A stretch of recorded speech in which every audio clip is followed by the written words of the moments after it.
Hadirin dan hadirat yang dirahmati Allah, wabil khusus tamu kita yang mulia, tamu agung kita yang datang dari jauh, yang datang dari bumi negara Indonesia, yang datang dari Pondok Pesantren Darul Rasul Ad-Da'iya ilallah Al-Mukarram, Kiai Haji Ahmad Baihaqi Manta'anallahu bih. Mudah-mudahan Allah Subhanahu wa ta'ala dengan kedatangannya beliau ke majlis Rasulullah kita ini, khususnya di rumah Al-Fakir ini, mudah-mudahan ditambahkan keberkahan pada majlis ini dan pada sesiapa saja para jemaah yang dapat hadir pada majlis Rasulullah pada hari Ahad ini. Untuk pengetahuan para jemaah sekalian, kenapakah dibacakan qasidah Bi Fatimah Qad Safa? Ini salah satu daripada karangan guru mulia Al-Hafidh Al-Musnid Al-Hafidh Umar bin Muhammad bin Salim bin Habib. Tatkala pertama kali sekali Al-Fakir membacanya di rumah ini di hadapan Al-Marhumah Al-Arifah Billah Hadratil Ummi, beliau langsung menitiskan air mata dan langsung pada pada esok harinya beliau membangunkan saya pada jam 3:30 pagi dan beliau memperjelaskan, Hasan bangun, Umi Fatimah hadir di rumah kita. Ini yang beliau ucapkan. Yang beliau memperjelaskan dulu sewaktu Al-Fakir pulang dari Hadramut, sangat-sangat susah untuk menghidupkan majlis Rasulullah. Sering di rumah ini hanya dibaca Maulid Ya Ulama, Al-Fakir sendirian sahaja baca. Dengan Al-Fakir selalu mohon doa dari Umi.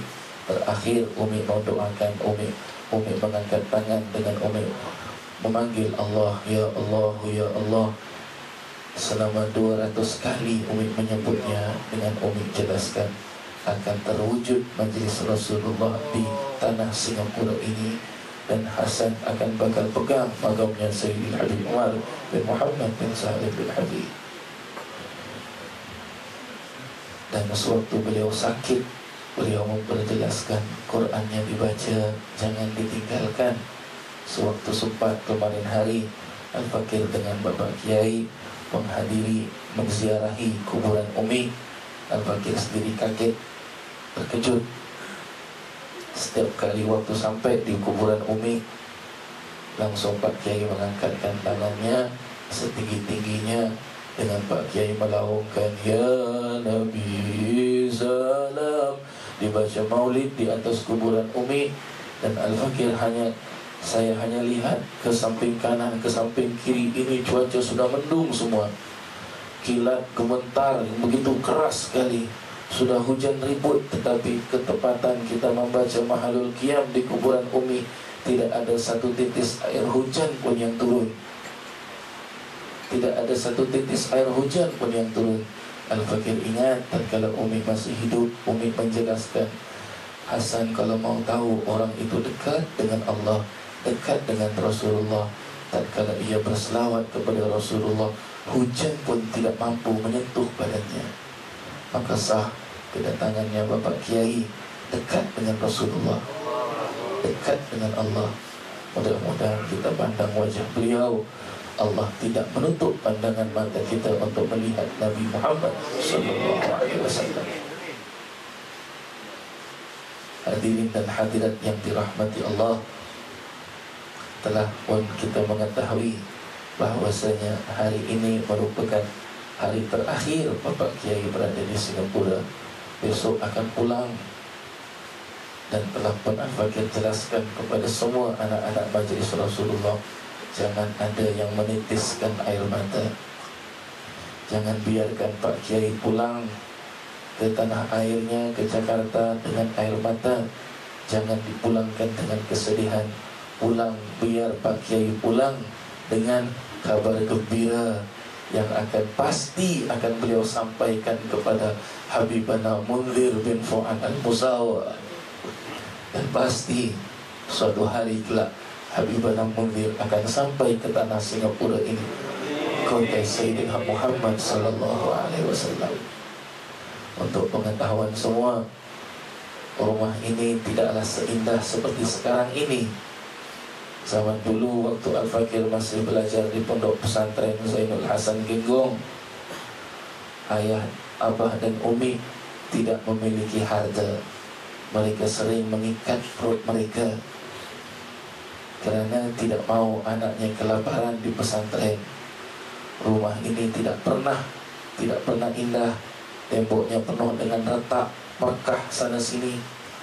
Lampu yang ada cuma satu, kursi meja tidak ada, almari untuk simpan barang-barang dapur juga tidak ada. Tatkala pulang ke tanah air dari Hadramaut, dapat khabar Guru Mulia Habib Umar Al-Hafidh Habib Umar akan datang ke Singapura. Dalam hati ini ingin sekali Habib Umar datang ke rumah ini, tapi bagaimana keadaan rumah ini yang banyak keuzuran. Kalau hujan dulu tembus rumah ini air hujannya. Dan Al-Fakir hanya membicarakan dengan Umi, Sayyidil Habib Umar mau turun. Langsung diangkat tangan, ya Allah, sampaikan kekasihmu ini ke rumah ini, kerana ku mencintai Habib Umar kerana Rasulullah. Keluar dari bandara, sewaktu dalam musyawarah, semuanya berebut mau Habib Umar datang ke rumahnya. Al-Fakir hanya diam. Keluar dari bandara, langsung diberikan jadualnya, tertib Sayyidil Habib dakwahnya di Singapura. Dibuka oleh Sayyidil Habib tertib dakwah. Lantas dilihat, ditanya dengan Sayyidil Habib, enta Hasan waladi, engkau Hasan anakku, lish mush maktub inda tertib nazur baitak, kenapa tidak tertulis di dalam jadual dakwahku ini di Singapura ini, ku datang ke rumahmu. Lantas Al-Fakir hanya senyum, menitiskan air mata. Syuf fiha faragh, tengok ini, hari ini ada yang kosong. Ana ba'zurak, aku mau datang ke rumah. Al-Fakir langsung ngomong, labbaik ya sayyidi ya maulaya, lakin atruk musamaha baiti dha'if. Baik tuanku, tapi mohon maaf, rumahku ini sangat dhaif. Apa kata Sayyidil Habib? Satara baitukum ajmal jamil minal ajmal, hatta satasma'un ahlus sama wa tataraha ahlus sama wa tatanazzal alaihi rahmat. Apa kata Sayyidil Habib? Akan berubah rumahmu menjadi rumah yang indah, dan akan kelihatan oleh penghuni ahli langit, dan akan kedengaran oleh penghuni ahli langit, dan akan terturun dihujani rahmat rumah ini. Datang Sayyidil Habib pertama kali sampai ke rumah ini, hanya Al-Fakir hanya boleh menangis. Dan Hadratul Ummi masih ada duduk di dapur. Dibuka pintu sedikit, Sayyidil Habib langsung mengatakan, iftah babal matbakh khaliha syuhri annani uhibbuki fillah wa uhibbuki li Fatimah al-Batul wa uhibbuki li Sayyidina Muhammad. Apa kata Sayyidil Habib? Buka sedikit pintu dapur itu, biarkan dia melihat wajahku, kerana aku mencintai dia kerana Allah, mencintai dia kerana Hubabah Fatimah Zahra al-Batul, dan mencintai dia kerana Sayyidina Muhammad. Al-Fakir hanya boleh menitis air mata ini. Lantas ditanya, hadal bait hagamin, ini rumah siapa? Al-Fakir jelaskan, hadal bait liwalidi, ini rumah ayah. Enta sakin fiha, engkau tinggal di dalamnya? Iya. Diangkat tangan tinggi tangannya Sayyidil Habib. Apa doa yang dibaca oleh Sayyidil Habib, Al-Fakir juga tidak tahu sampai sekarang, tidak tahu apa doa yang dibaca. Selesai dibaca, ditepuk kedua-dua tangannya, Fatihah, langsung beliau bangun keluar. Selesai perjalanan dakwahnya dari Singapura, beliau langsung ke Johor. Beliau jelaskan, sudah Sampai di sini saja perjalanannya. Kamu jangan ikut ke Johor. Singapura memerlukan kamu. Pulang saya ke rumah, gembira. Esok hari ada pengajian. Selesai pengajian, tahu-tahu ada orang datang. Ente namanya Ustadz Hasan, muridnya Habib Umar. Ini ada rezeki untuk ente. Ada sebuah amplop. Bawa pulang ke rumah, tahu-tahu ada cek. Isinya $5.000 Singapura. Tak tertulis namanya. Lantas Al-Fakir lihat, ya Allah, kabul doanya Sayyidil Habib. Langsung tunjukkan sama Umi, kata Umi, ayo turun bawah perintahnya Sayyidil Habib, baguskan rumah ini. Udah bagus rumah ini, datang lagi Sayyidil Habib kedua kalinya.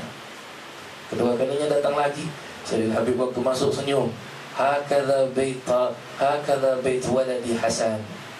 Hakadha bait waladi Hasan. Begini harus rumah anakku Hasan. Ditanya dengan Sayyidil Habib, nakahkah? Udah nikah? Belum. Diangkat tangan lagi oleh Sayyidil Habib, ditepuk lagi kedua tangannya, Fatihah, langsung bangun keluar. Setelah 2 minggu ketemu dengan seorang wanita salihah. Masya Allah. Ini pandangan cinta pertama bagi Subhanallah. Subhanallah.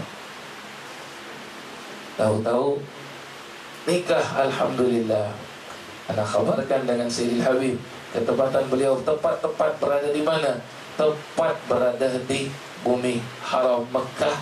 Dan beliau berada tepat tatkala masuk ke Masjidil Haram dari pintu pertama, pintu Malik Abdul Aziz.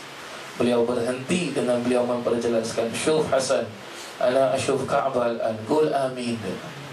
Lihat Hasan, ku sekarang melihat, ku pandangkan mataku kepada Ka'bah, sebut amin. Langsung diaminkan oleh Sayyidil Habib. Tahu-tahu hamil wanita salihah ini. Datang lagi Sayyidil Habib ke Singapura. Sowan lagi Al-Fakir ke Sayyidil Habib. Mohon barakahnya Sayyidil Habib untuk diberikan nama. Ditanya dengan Sayyidil Habib, lelaki atau perempuan? Belum tahu dia. Sudah ke dokter dengan Sayyidil Habib, ditanya. Sudah.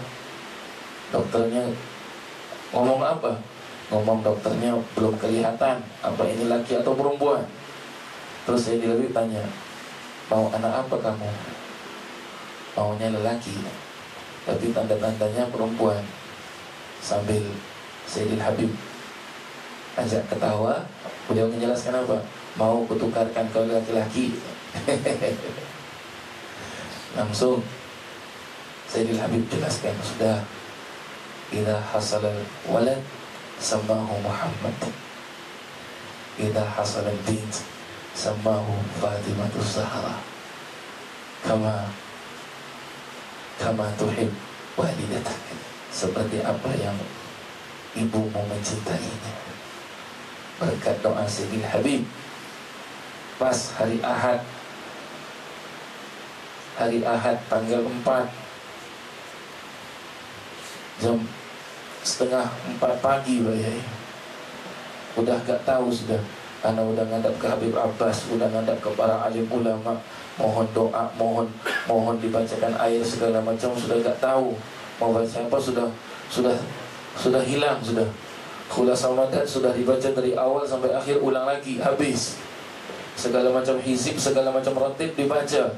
Ini tak keluar-keluar ini Fatimatus Zahra. Tahu-tahu dibacakan dia ulami, dibacakan maulid. Al-Fakir sendirian di rumah sakit itu, di labor ward itu, baca dia ulami. Pas mahalul qiyam, ya Nabi, keluar Fatimatus Zahra. Keluar Fatimatus Zahra, baring sambil menghadap ke kiblat. Subhanallah, subhanallah, subhanallah. Maka begitulah keadaannya di rumah ini Pak Kiai. Tidak pernah sepi dengan kedatangannya para alim ulama, alhamdulillah. Dan untuk pengetahuan Pak Kiai, kesemua ini adalah keluarga besar Majelis Rasulullah. 4 orang di sini adalah munsyidnya Rasulullah. Yang terbelakang ini tim hadrahnya Majelis Rasulullah. Yang di samping sana semuanya adalah koordinator Majelis Rasulullah. baik yang untuk muslimin, baik yang untuk muslimat. Mohon Pak Kiai laporkan ke Habibana Mundir, inilah keberadaan Majelis Rasulullah di Singapura. Jadi kami mohon mudah-mudahan Pak Kiai berkenan untuk memberikan nasihatnya Pak Kiai kepada, terutama kepada diri Al-Fakir ini yang jauh sekali, sangat-sangat memerlukan bimbingan, nasihat, dan juga mohon nasihat untuk semua anak-anak keluarga besar Majelis Rasulullah yang ada di Singapura ini. Falyatafaddal mashkur.